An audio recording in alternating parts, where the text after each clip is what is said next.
I stand at this gravestone in Northern California every single year, despite the brutal lawsuit her family dragged me through, and my husband thinks I'm insane for honoring the woman whose relatives tried to destroy us in court. But what he doesn't know, what nobody in my family knows, is that Maria didn't just save my son's life that terrible afternoon. She saved mine too, in a way that had nothing to do with heroism or sacrifice, and everything to do with the secret she left behind that gave me the power to escape a nightmare I didn't even know I was living in. Please listen to my story and tell me in the comments section if I was right or wrong, because this decision to keep visiting her grave has cost me the relationship with my own sister, turned my parents against me, and left our family so fractured that my children haven't spoken to their cousins in 2 years. My name is Rebecca, and I live in a comfortable suburb outside Sacramento where the houses have perfect lawns and everyone waves at their neighbors. I have one son, Daniel, who just turned 12, and for the first 8 years of his life, we employed a housekeeper named Maria Santos, who came to us through an agency when Daniel was just 6 months old. Maria was quiet, efficient, and kept to herself mostly, but she had this way with Daniel that made me trust her completely. She would hum old songs in Spanish while she cleaned, and Daniel would follow her around the house like a puppy, babbling his baby talk while she dusted and vacuumed. Maria worked for us for nearly 8 years, and in that time, she became more than just an employee.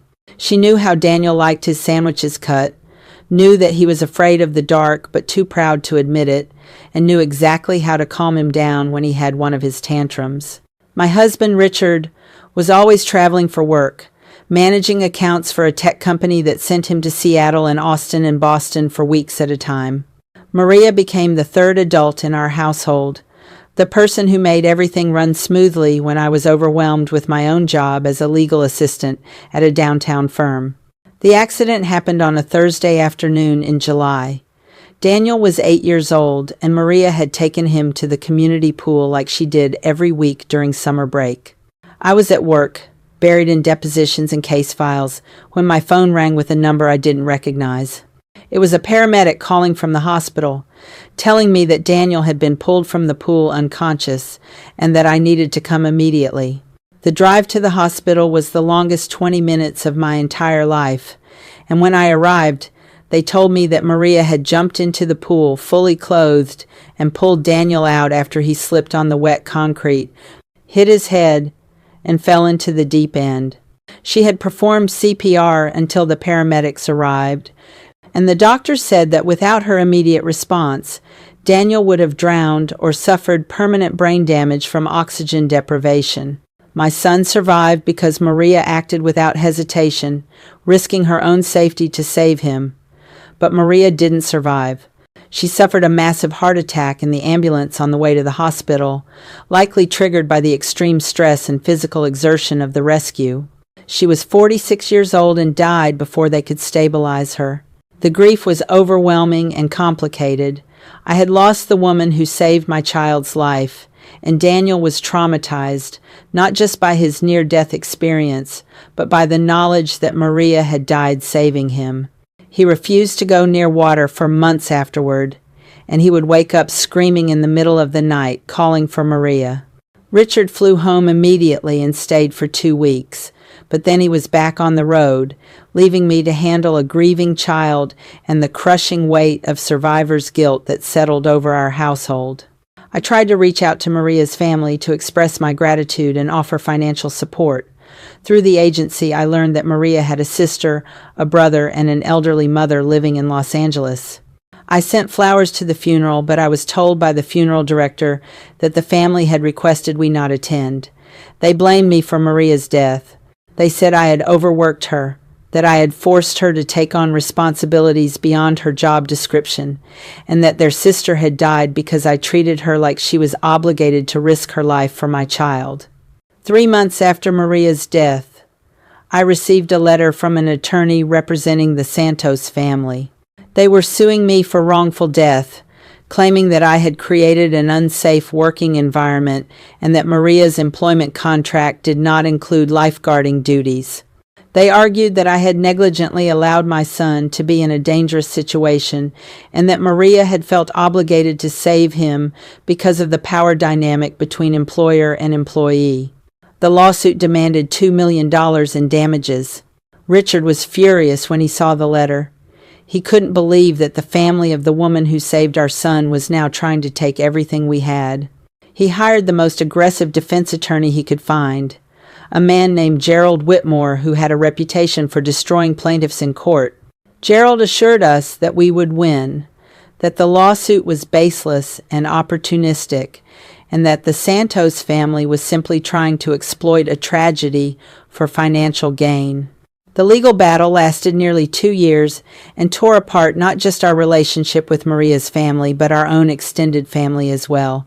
My sister, Jennifer, took the position that we should settle the lawsuit immediately and give the Santos family whatever they wanted.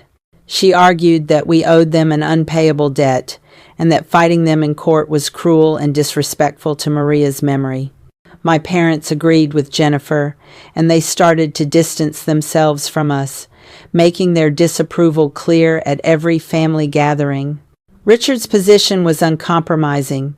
He believed that settling would be an admission of guilt and would dishonor Maria's sacrifice by suggesting that we had done something wrong. He wanted to fight, and he wanted to win.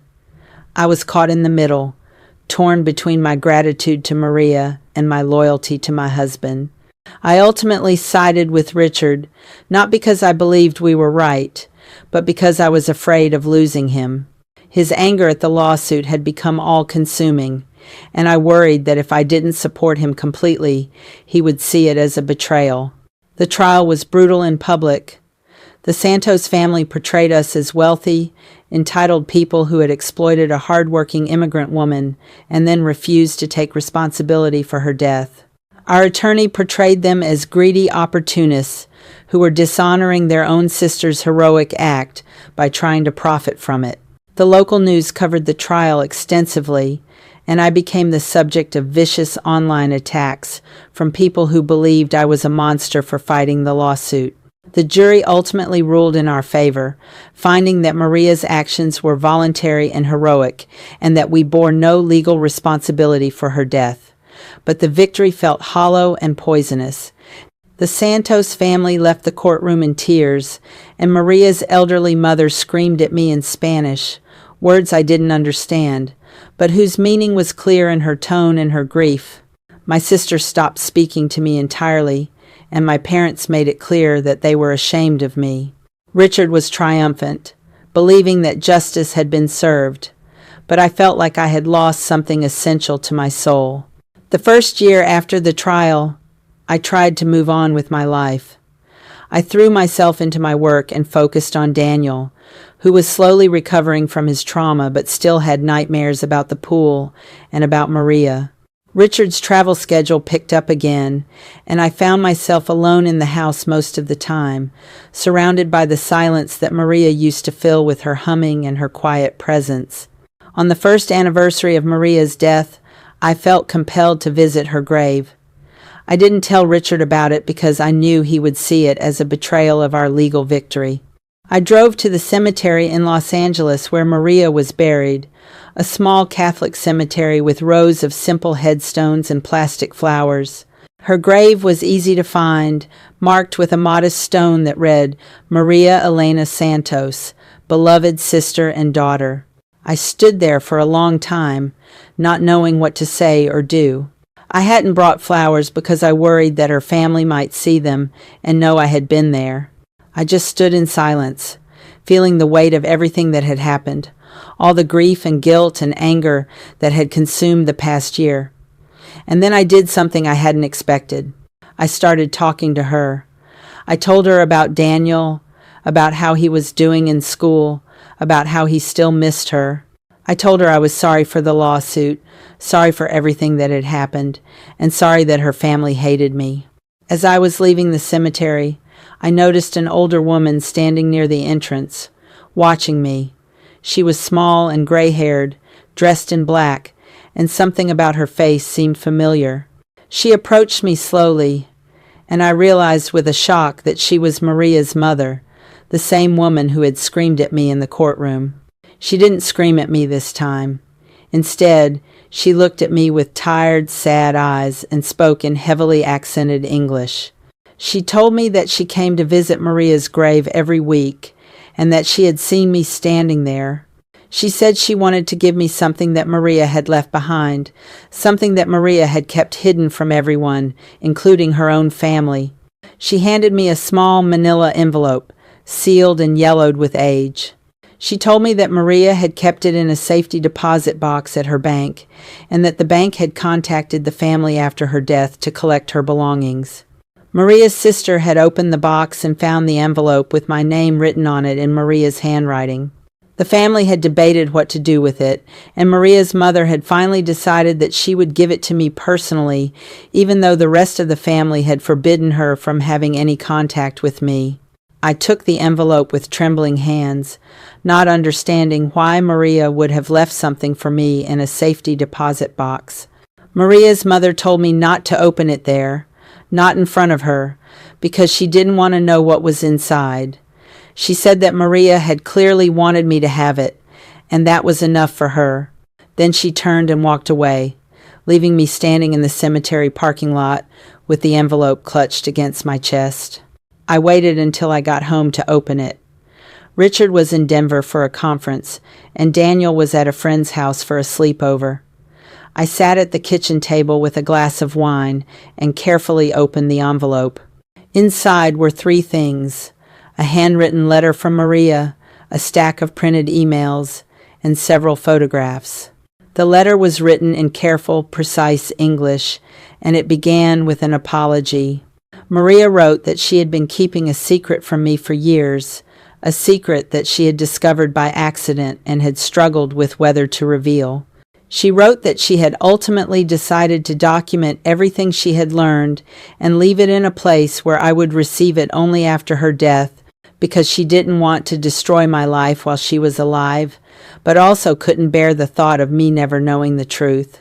The truth was about Richard. The emails were correspondence between Richard and a woman named Claire Dennison, and they dated back more than 6 years. The emails made it clear that Richard and Claire were having an affair, but it was more than just a physical relationship. The emails discussed a life they were planning together, a future where Richard would leave me and Daniel and start over with Claire. They discussed finances in detail, including Richard's plans to hide assets from me and minimize what I would receive in a divorce. The photographs showed Richard and Claire together at various locations: restaurants, hotels, what appeared to be a beach vacation. In some of the photos, they were embracing or kissing. In others, they were simply sitting together, looking comfortable and intimate in a way that made my stomach turn. Maria's letter explained how she had discovered the affair. She had been cleaning Richard's home office, something she did every week, when she had accidentally knocked over a stack of papers and found printouts of emails that Richard had apparently forgotten to shred. She had been shocked and hadn't known what to do. She wrote that she had spent weeks agonizing over whether to tell me, but she was afraid that I wouldn't believe her, that I would think she was trying to cause trouble or that she had ulterior motives. Instead, Maria had started quietly documenting everything she could find. She had taken photographs of documents when Richard left his office unlocked. She had even, she confessed in the letter, installed a simple keylogger program on Richard's computer, something her nephew had helped her with, to capture his passwords and monitor his email correspondence.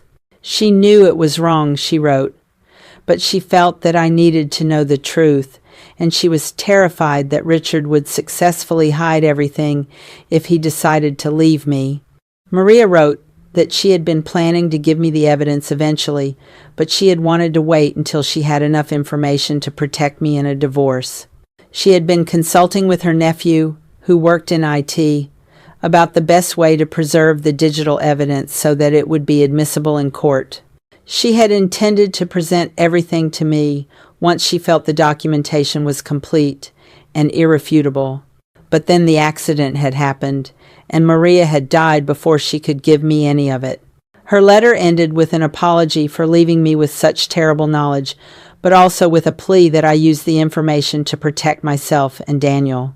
She wrote that she had grown to care about me over the years, not just as an employer but as a person, and that she couldn't rest knowing that I was being deceived and financially endangered by someone I trusted. I sat at that kitchen table for hours, reading and rereading the emails, studying the photographs, and processing the fact that my entire marriage was a lie. Richard had been planning to leave me for years. The business trips, the long absences, the emotional distance that I had attributed to work stress were all part of a double life he had been living with another woman. And according to the emails, he had been methodically moving money into accounts I didn't know about, setting himself up for a divorce where I would be left with as little as possible. The rage I felt was unlike anything I had ever experienced. But mixed with the rage was a terrible gratitude toward Maria. She had died saving my son's life, but in doing so, she had also left me the tools to save my own life from financial ruin and years more of lies. The timing of her death meant that Richard had no idea I possessed this information. He believed his secrets were safe, that his careful planning had been successful. I didn't confront Richard immediately. Instead, I did exactly what Maria had suggested in her letter. I made copies of everything and stored them in multiple locations. I consulted with a divorce attorney, not the one from my firm, but a specialist that I found through careful research. I showed her the evidence, and she confirmed that it was devastating material that would completely change the outcome of any divorce proceeding. She advised me to continue acting normal while we prepared a comprehensive filing that would freeze assets and prevent Richard from hiding anything further. For 3 months, I lived with the knowledge of Richard's betrayal and said nothing. I smiled when he came home from his trips. I listened to his stories about meetings and clients, knowing that many of them were lies covering time spent with Claire. I played the role of the devoted wife while my attorney built an ironclad case that Richard would never see coming. The divorce filing happened on a Tuesday morning. Richard was served with papers at his office, and by the time he got home that evening, our joint accounts had been frozen, and a forensic accountant had been assigned to trace all of his financial activities for the past 7 years. Richard was blindsided and furious, demanding to know how I had found out about Claire and how I had obtained the financial information. I told him the truth. I told him that Maria had discovered his affair years ago and had documented everything. I watched his face go pale as he realized that the woman he had dismissed as just the help, the woman whose family he had fought viciously in court, had been the architect of his downfall. The irony was not lost on either of us. The divorce was finalized 8 months later. Thanks to Maria's evidence, I received primary custody of Daniel, the house, and a significant portion of Richard's assets, including money he had tried to hide in offshore accounts. The forensic accountant had traced everything, and the judge had been unimpressed with Richard's attempts at financial deception. Richard's relationship with Claire fell apart during the divorce proceedings, apparently unable to survive the stress and the financial reality of his situation. My sister Jennifer, who had stopped speaking to me because of the lawsuit, reached out when she heard about the divorce. She didn't apologize for her previous judgment, but she seemed to understand that the situation had been more complicated than she had realized. My parents were more cautious in their reconciliation, still uncomfortable with how the lawsuit had been handled, but willing to rebuild some relationship with me and Daniel. But here's the decision I made that has kept my family fractured and has cost me the fragile peace I might have had with my sister and parents. I never told anyone the full truth about how I discovered Richard's affair. I never explained that Maria had left me the evidence, that she had spent years documenting his betrayal to protect me. I let everyone believe that I had discovered it on my own, through some combination of intuition and investigation. I made this choice for several reasons. First, I didn't want Richard to know the extent of what Maria had done, because I worried he might try to use it to challenge the divorce settlement, arguing that the evidence had been obtained illegally. My attorney had assured me that the evidence was admissible, but I didn't want to take any chances. Second, I didn't want Maria's family to know what she had done, because it would raise questions about the keylogger and the photograph documents, things that might make them uncomfortable or that might complicate their memories of her. But the real reason I kept the secret was more personal and harder to explain. Maria had given me a gift that went beyond the practical value of the evidence. She had given me proof that someone had seen me clearly enough to know I was in danger, even when I couldn't see it myself. She had cared enough to take enormous personal and legal risks to protect me. That knowledge, that feeling of being truly seen and protected, was something I wanted to keep private and sacred. It felt like sharing it would diminish it somehow, would turn it into just another piece of evidence in a legal proceeding instead of what it really was, an act of love from someone who had no obligation to love me. So I started visiting Maria's grave every year on the anniversary of her death, and I never told anyone why I went or what I did there. Richard assumed it was guilt over the lawsuit, and my family assumed it was some misguided sense of obligation. But the truth was that I went to thank her, to tell her how my life had changed because of what she had done, and to promise her that I would never forget the sacrifice she had made, not just in saving Daniel's life, but in saving mine. The second year I visited, I brought flowers, real ones from a florist, not the plastic ones that covered most of the graves. I stood at her headstone and told her about the divorce, about how the evidence she had gathered had protected Daniel and me from financial ruin. I told her that Daniel was doing better, that he had started swimming again with a therapist's help, and that he talked about her sometimes with a mixture of sadness and gratitude. I also told her about the guilt I felt for fighting the lawsuit, for letting Richard's anger and my own fear drive me to oppose her family in court. I explained that I had been afraid of losing my marriage, not knowing that my marriage was already lost and had been for years. I told her that if I could go back and make a different choice, I would have settled the lawsuit immediately and given her family everything they asked for because they deserved it, and because fighting them had been a betrayal of everything she had done for me.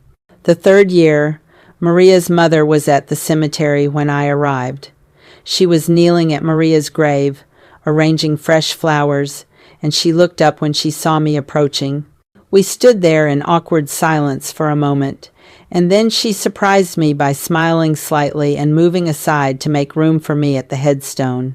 We didn't talk much, but she told me that she was glad I kept coming, that it meant Maria was remembered by more than just her family. I wanted so badly to tell her the truth in that moment, to explain that Maria had done something extraordinary for me beyond saving Daniel. But I held back, worried about the complications it might create, and simply told her that Maria had been important to our family and that I would always be grateful to her. Maria's mother seemed satisfied with that, and we stood together at the grave for a few more minutes before she left. The fourth year, I received an angry phone call from my sister Jennifer the week before the anniversary. She had somehow found out that I was planning to visit the grave again, and she was furious. She accused me of being obsessed with Maria, of using the grave visits as a way to punish myself or to make some kind of public statement about my guilt. She said that it was disrespectful to Richard, even though we were divorced by then, and that it was confusing and upsetting to Daniel, who didn't understand why I maintained this yearly ritual.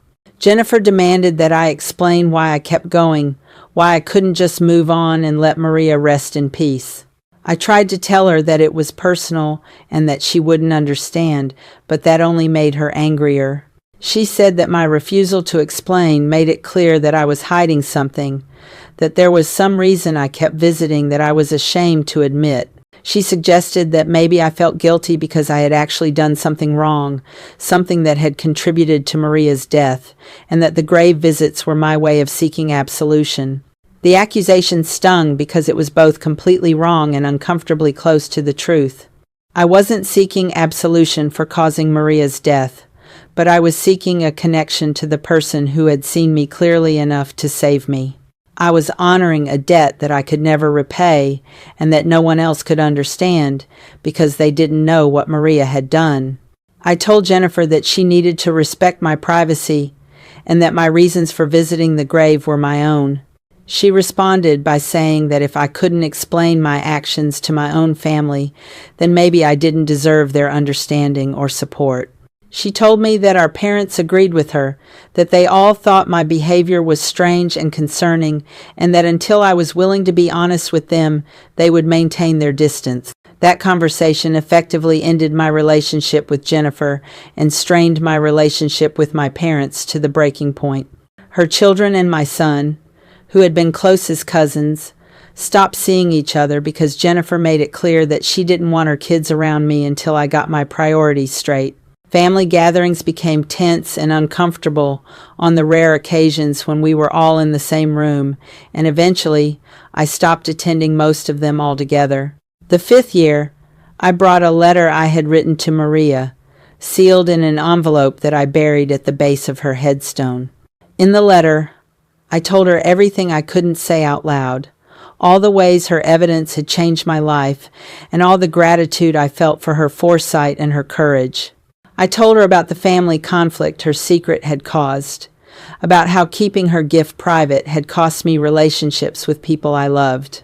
I asked her, in writing, whether I was wrong to keep the secret, whether I should tell everyone the truth, even if it meant complicating her memory and potentially creating legal problems. I didn't expect an answer, of course, but writing the letter helped me clarify my own thoughts. I realized that I had made the choice to keep Maria's actions secret, not just for practical reasons or out of some desire to keep the gift sacred, but because revealing the truth would have required me to admit that I had been blind to Richard's betrayal for years. It would have meant acknowledging that a housekeeper had seen my life more clearly than I had, that I had been so wrapped up in trying to keep my family together, obvious signs of my husband's affair and financial deception. That admission would have been humiliating, and it would have raised questions about my judgment and my awareness. My family already thought I had made terrible decisions during the lawsuit. If they knew that Maria had been protecting me from a betrayal I should have detected myself, it would only confirm their belief that I was naive and foolish. So I kept the secret partly out of pride, partly out of a desire to protect Maria's memory from scrutiny, and partly because I genuinely believed that some truths were meant to be held privately. The 6th year, I brought Daniel with me to the grave. He was 14 by then, old enough to understand more about what had happened and why Maria's death still affected me. He had been asking questions about the grave visits, picking up on the family tension they caused, and I decided that he deserved to know at least part of the truth.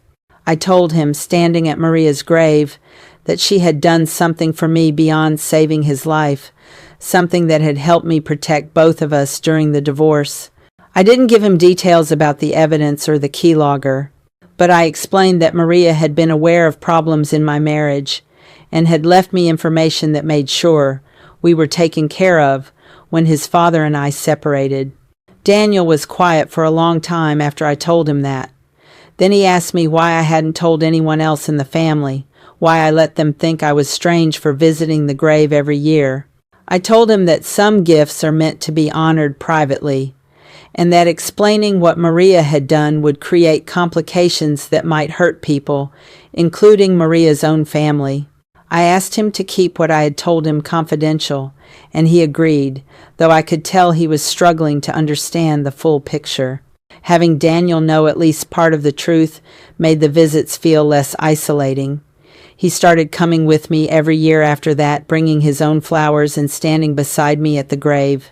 He would tell Maria about school, about his friends, about his plans for the future, talking to her as if she were a distant relative he wanted to stay connected to. Watching him honor her memory with such sincerity made me even more certain that I had made the right choice in keeping the details private. The 7th year, my mother confronted me at a family birthday party for one of my cousins. She pulled me aside and told me that she had been talking to Jennifer, and they both agreed that my continued visits to Maria's grave were unhealthy and possibly indicated some kind of mental health issue. She suggested, gently but firmly, that I should see a therapist to work through whatever unresolved guilt or trauma was driving the behavior. I tried to explain to my mother that the visits weren't about guilt or trauma, that they were about gratitude and respect for someone who had profoundly impacted my life.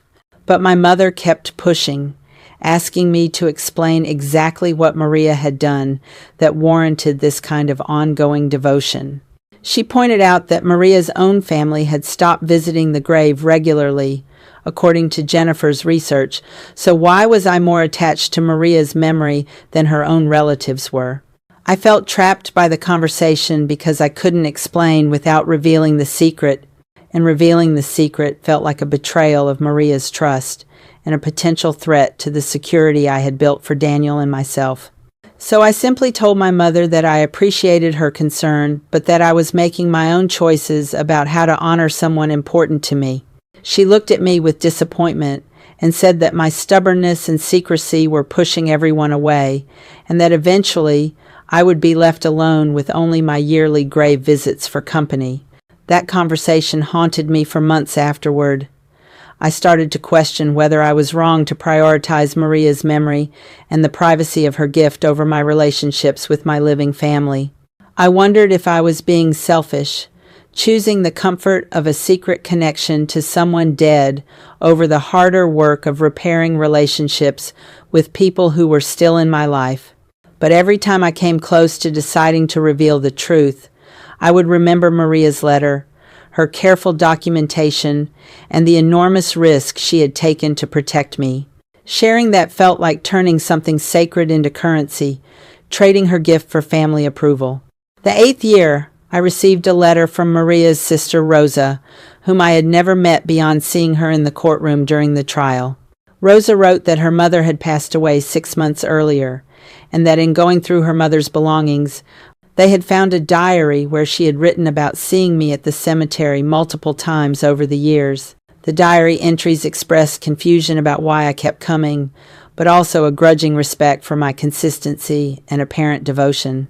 Rosa wrote that she and her brother had discussed it, and they had decided that whatever their feelings about the lawsuit, they appreciated that I honored Maria's memory in this way. She invited me to a memorial mass they were holding for Maria on what would have been her 55th birthday, and she said that they wanted to acknowledge my presence as someone who clearly valued Maria beyond her role as an employee. I attended the memorial mass, bringing Daniel with me.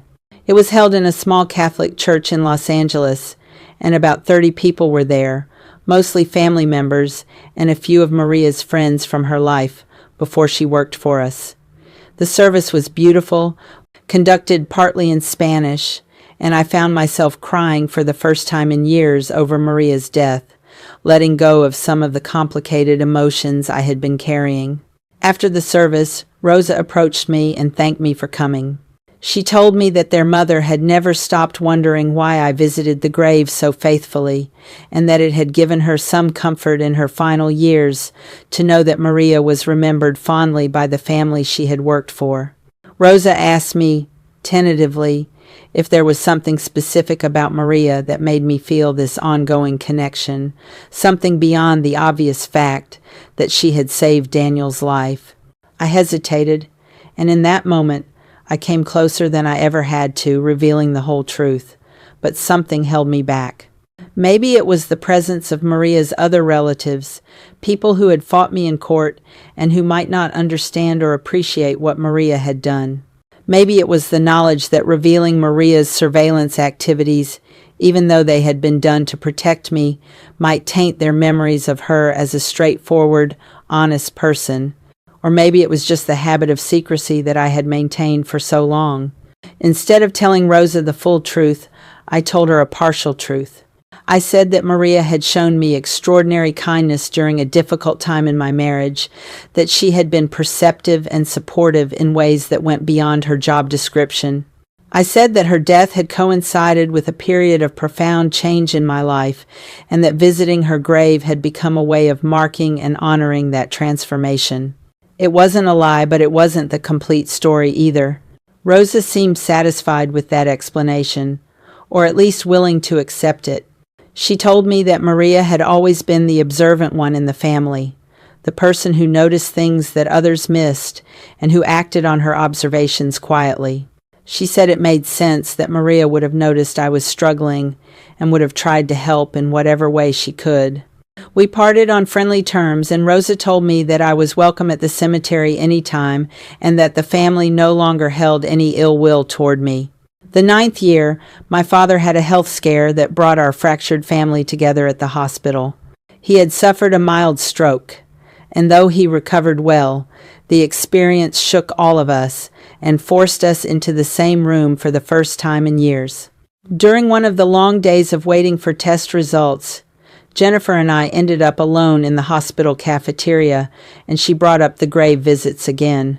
This time, her tone was less accusatory and more genuinely confused. She told me that she had been thinking about our estrangement and about how much of it stemmed from her inability to understand my choices regarding Maria.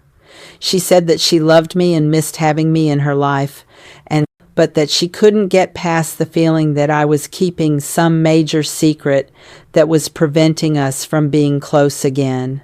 She asked me, as sisters, to please explain what Maria meant to me that justified the ongoing visits and the family damage they had caused. I looked at my sister across that ugly hospital cafeteria table, exhausted and emotional from worrying about our father, and I wanted so badly to tell her everything. I wanted to explain that Maria had saved me from financial ruin, that she had documented Richard's betrayal with meticulous care, and that the grave visits were my way of honoring a debt that went far beyond gratitude for saving Daniel. I wanted Jennifer to understand that I wasn't being stubborn or weird, that I had a concrete, powerful reason for my yearly pilgrimage. But I also knew that telling Jennifer would mean the story would eventually get back to Richard, who was still in Daniel's life as a co-parent and who had financial obligations to us that were outlined in the divorce decree. If Richard learned that Maria had installed a keylogger on his computer and had photographed documents from his office, he might try to challenge the settlement, arguing that the evidence had been obtained through illegal surveillance. My attorney had assured me years ago that the statute of limitations for such challenges had passed, but I didn't want to risk any possibility of reopening that case. More than that, I realized in that moment that keeping the secret had become part of my identity. The annual grave visits were my private ritual, my personal connection to Maria that existed outside of my family's judgment or understanding. Sharing the full story would mean inviting everyone else into that sacred space, and I wasn't willing to do that even for my sister. So I told Jennifer, as gently as I could, that I understood her frustration, but that I needed her to accept that some parts of my life were private. I said that the grave visits were important to me for reasons I couldn't fully articulate, and that I needed her to trust that I had good intentions even if she couldn't understand them. I promised her that I wasn't hiding anything shameful or dangerous, but I couldn't give her the detailed explanation she wanted. Jennifer looked hurt and disappointed, but she nodded slowly. She told me that she would try to accept my privacy, but that it was hard to have a close relationship with someone who kept such a significant part of their life walled off.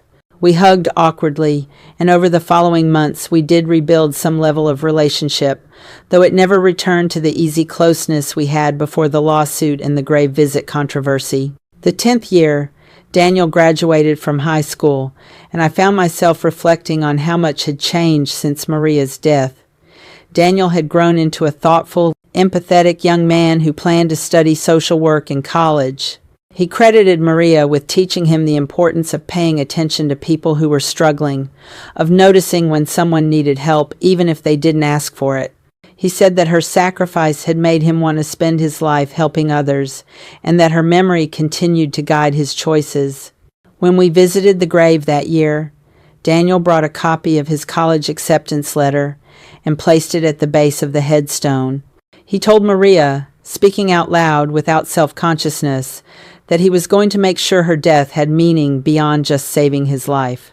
He said he was going to become the kind of person who noticed when others were in danger and who acted to protect them, just like she had done for him and, as he now understood, for me.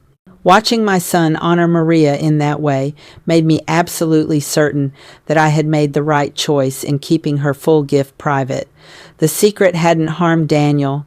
Instead, it had given him a model of quiet, courageous protection that he wanted to emulate.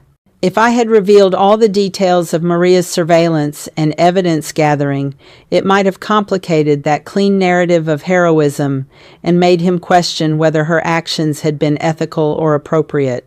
The 11th year brought an unexpected development. I received a friend request on social media from Claire Dennison, Richard's former affair partner. I almost deleted it immediately, but curiosity got the better of me, and I clicked on her profile to see what her life looked like now. According to her posts, she was married to someone else and living in Oregon, apparently having moved on completely from her relationship with Richard. She sent me a message after I accepted the friend request, apologizing for the affair and for the role she had played in destroying my marriage. She explained that she had been young and stupid when the relationship with Richard started, and that she had believed his lies about his marriage being essentially over. She said she had learned a lot about herself in the years since, and that she wanted to make amends to the people she had hurt.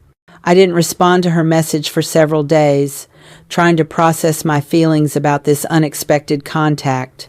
Finally, I wrote back, thanking her for the apology, but explaining that I didn't need or want any further relationship with her. I told her that I had moved on with my life and that she should do the same. What I didn't tell her was that her apology meant nothing compared to the gift Maria had given me, the evidence that had protected me from the financial devastation Richard had planned. That interaction made me realize how completely my perspective had shifted over the years. When I first discovered Richard's affair through Maria's evidence, I had been consumed with rage and betrayal, focused on punishing him and reclaiming what he had tried to steal from me. But by the 11th year after Maria's death, I barely thought about Richard or Claire at all. They had become minor characters in a story that was really about Maria's extraordinary act of protection and about my ongoing gratitude for it. The 12th year, which will be this year, I'm planning to bring something different to Maria's grave. I've written a complete account of everything that happened, everything Maria did for me, and everything her evidence allowed me to accomplish. I'm sealing it in a waterproof container and burying it at her grave, creating a permanent record that will exist even after I'm gone. Someday, maybe decades from now, someone might find it and understand the full scope of what Maria Santos did for a woman she had worked for, the extraordinary lengths she went to in order to protect someone she had no obligation to protect beyond basic human decency. I've also decided to establish a scholarship fund in Maria's name at Daniels High School, specifically for students who want to pursue careers in social work or helping professions. I'm funding it with money from the divorce settlement, the very money that Maria's evidence helped me secure. It feels right to use the financial protection she gave me to honor her memory in a public way, even if I can't publicly acknowledge exactly what she did. My relationship with my sister remains strained but functional. We see each other at family events, and we're cordial and even occasionally warm, but we're not close the way we once were. She still doesn't understand the grave visits, and I still can't explain them to her satisfaction. My parents have accepted that this is just part of who I am now, the daughter who visits a dead housekeeper's grave every year for reasons she won't discuss. They've stopped trying to change my behavior and have settled into a kind of resigned tolerance. Daniel continues to come with me to the cemetery every year, and he's told me that he plans to keep visiting Maria's grave even after I'm gone. He says it's important to him to maintain that connection, to remember the person who gave him a second chance at life and who, in ways he doesn't fully understand but accepts, gave our family a second chance as well. He's asked me several times if I'll ever tell him the complete story of what Maria did for me, and I've promised him that when he's older and established in his own life, I'll share everything. The grave visits have become a fixed point in my year, a ritual that grounds me and reminds me of what's truly important. Every time I stand at Maria's grave, I think about the extraordinary nature of her gift, not just the physical act of saving Daniel, but the quiet, careful work of documenting Richard's betrayal so that I would have the tools to protect myself. I think about the fact that she did all of this knowing I might never know, that she left the evidence in a sealed envelope to be opened after her death, expecting nothing in return for her efforts. That kind of selfless protection, that willingness to act on someone else's behalf without expectation of recognition or reward, is the rarest thing in the world. It's worth honoring, even if that honor costs me relationships with family members who don't understand. It's worth the awkwardness and the judgment and the years of questions I refuse to answer, because some debts can't be repaid, only acknowledged with consistency and reverence. I think about what my life would have been like if Maria hadn't left me that evidence. Richard would have eventually left me for Claire, probably within a year or two of Maria's death. He would have successfully hidden most of his assets, and I would have been left struggling financially, probably having to sell the house and move Daniel to a different school district. I would have spent years trying to recover from the financial devastation, all while dealing with the emotional trauma of the betrayal. Instead, because of Maria, I was able to take control of the situation on my own terms. I was able to protect Daniel's stability and security. I was able to force Richard to be honest, at least financially, and to ensure that his attempt to deceive me had real consequences. The divorce settlement gave me the resources to pursue additional education, to invest in Daniel's future, and to build a life that was independent and secure. Beyond the practical benefits, Maria's gift gave me something even more valuable. It gave me proof that I had been worth protecting, that someone had looked at my life and decided that I deserved better than what I was getting. In the darkest moments after discovering Richard's affair, when I questioned everything about my judgment and my worth, I could look at Maria's careful documentation and know that she had seen value in me worth going to extraordinary lengths to preserve. That knowledge changed how I saw myself. I stopped being the naive woman who had missed the obvious signs of betrayal and became the woman whom Maria Santos had deemed worthy of protection. I started making choices based on what I deserved rather than what I feared losing. I built friendships with women who valued me for who I was rather than for the role I played in their lives. I pursued professional opportunities that challenged me instead of playing it safe. In every way that mattered, Maria's gift didn't just protect me financially, it freed me to become a fuller, stronger version of myself. The lawsuit and the grave visits and the family fracture were all prices I paid for receiving and honoring that gift. Were they prices worth paying? I believe they were, though I understand why others might disagree. My sister lost a close relationship with me. My parents were disappointed in choices I made during the lawsuit and confused by choices I continue to make with the grave visits. My children and Jennifer's children lost the easy cousin relationship they might have had. But I gained something irreplaceable. I gained the knowledge that someone had truly seen me, had understood that I needed protection, and had acted on that understanding with courage and creativity. I gained financial security and independence. I gained a model of quiet heroism that has shaped how Daniel thinks about helping others.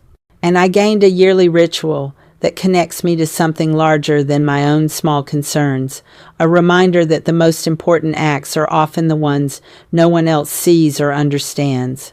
I've thought many times about what I would say to Maria if I could speak to her one more time, if she could somehow hear me and respond. I would tell her that her gift didn't just save me from financial ruin, it saved me from a life of wondering why I wasn't enough, why Richard had chosen to build a secret life with someone else. The evidence she left me proved that the problem wasn't me, that Richard had been systematically deceiving me while I was being a good partner and mother. that his betrayal was about his choices and his character flaws, not about any inadequacy on my part. I would tell her that the grave visits aren't about guilt or obligation, or even primarily about gratitude. They're about connection to someone who saw me clearly enough to know what I would need before I knew it myself. They're about honoring a relationship that was deeper than either of us acknowledged while she was alive, a relationship based on her attention and care and my unconscious trust in her presence in our home. I would tell her that I'm sorry I didn't see her more clearly while she was alive, that I treated her like an employee when she was actually someone who cared deeply about my family's well-being. I'm sorry that I let Richard convince me to fight her family in court, that I put legal strategy and my failing marriage ahead of honoring her memory the way she deserved. And I'm sorry that I can't tell the world what she did for me, because the privacy and the secrecy are part of what makes it possible for me to keep the gifts she gave me. The truth is that I visit Maria's grave every year, not despite the lawsuit and the family fracture, but because of what she represents to me.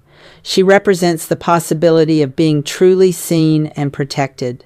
She represents the idea that our most important impacts on others might come from quiet, unwitnessed actions rather than dramatic, public gestures. She represents the kind of moral courage that acts not for recognition but because acting is the right thing to do. Standing at her grave each year, I'm not performing grief or seeking absolution. I'm acknowledging a debt that can never be repaid because the person I owe it to is gone. I'm maintaining a connection to someone who changed the trajectory of my life in ways that no one else can understand. And I'm reminding myself of the kind of person I want to be. Someone who notices when others need protection and who acts on that observation even when it's difficult or risky. The family fracture that resulted from my choices is real and painful. My children don't have relationships with their cousins. My sister and I will probably never be as close as we once were. My parents look at me with a mixture of sadness and confusion, unable to understand why I can't just let go of this attachment to a dead woman who worked in our house. These are real losses, and I don't minimize them. But I also can't regret the choices that led to those losses, because the alternative would have been to dishonor Maria's memory and the extraordinary gift she left me. The alternative would have been to pretend that the grave visits were just about Daniel's rescue, to diminish what she did to something that could be easily explained and understood. The alternative would have been to trade my private connection to Maria for family approval, and that trade never felt worth making. I've learned that sometimes the most important truths are the ones we keep to ourselves, not because we're ashamed of them, but because sharing them would diminish their power or create complications that would harm others. Maria's gift to me was powerful precisely because it was secret, because she documented Richard's betrayal without his knowledge and left the evidence where only I would find it. Keeping that secret, honoring it privately through the grave visits, maintains the integrity of what she did. If I told my family the complete truth, they might understand my choices better, but they would also have questions and opinions about whether Maria's actions were ethical, whether I should have used evidence obtained through a keylogger, whether Richard should have been informed about the surveillance. They would debate and discuss and probably judge both Maria and me for the methods we used to protect ourselves. And in that debate and discussion, the sacred nature of what Maria did would be lost. So I keep the secret, and I accept the consequences of that secrecy. I live with my sister's confusion and my parents' disappointment. I explained to Daniel that sometimes honoring important relationships means keeping them private. And every year, I stand at Maria Santos's grave in that small California cemetery and tell her, in the privacy of my own thoughts, exactly what she meant to me and what her gift made possible in my life.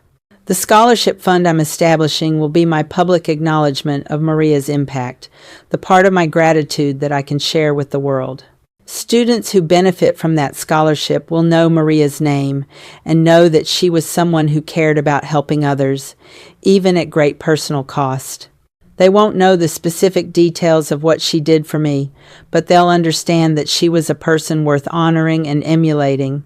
This year will mark 12 years since Maria died, and Daniel is now preparing for college. He's grown into exactly the kind of young man Maria would have been proud to know. He's empathetic, observant, and committed to helping others. He credits her sacrifice with shaping his values, and he carries her memory forward in everything he does. That legacy alone would make the grave visits worthwhile, even without the private knowledge I carry about the additional ways she protected our family. Richard has remarried and rarely contacts us except for required co-parenting communications. The financial settlement from our divorce has remained intact, and the money that Maria's evidence helped me secure has given Daniel and me stability and opportunity. Richard will never know the full extent of what Maria discovered or how her documentation shaped the outcome of our divorce. That ignorance is part of his punishment, never understanding that the housekeeper he dismissed and whose family he fought in court was the person who ultimately brought about his accountability.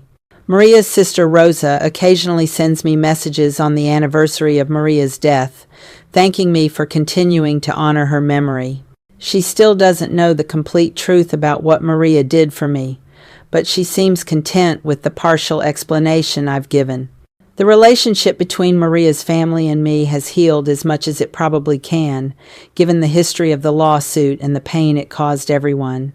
I sometimes wonder what Maria would think about the family fracture that resulted from my decision to keep her gift private. Would she want me to explain everything to my family to help them understand why the grave visits matter so much? Or would she appreciate that I've maintained the secrecy she chose when she put the evidence in a sealed envelope to be opened after her death? I'll never know the answer, but I have to believe that she would understand my choice to honor her privately rather than turn her gift into a public explanation. The cost of my decision has been high.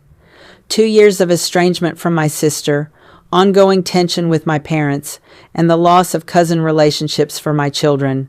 Those are real prices paid for maintaining privacy and honoring a debt that others can't see or understand. But the alternative, revealing everything, would have been its own kind of betrayal, turning Maria's careful protection into evidence for public discussion and family debate. So I continue to visit the grave every year, despite the confusion it causes, despite the family judgment, and despite the fact that it would be easier to just stop going and let the ritual fade away. I go because Maria Santos deserves to be honored for the extraordinary things she did, even if only I, and now Daniel, know the full extent of it. I go because standing at her grave is the only place where I can fully acknowledge the debt I owe her and the ways she changed my life. And I go because maintaining that connection, even to someone who has been dead for 12 years, is worth more to me than the family harmony I sacrificed to preserve it. Please tell me in the comments section if I was right or wrong to continue visiting Maria's grave every year without explaining the full truth to my family, because this decision didn't just create distance with my sister, it turned my parents against me and left our family so fractured that my own children haven't spoken to their cousins in 2 years. And I'm sure my sister won't be inviting me to her next family event this year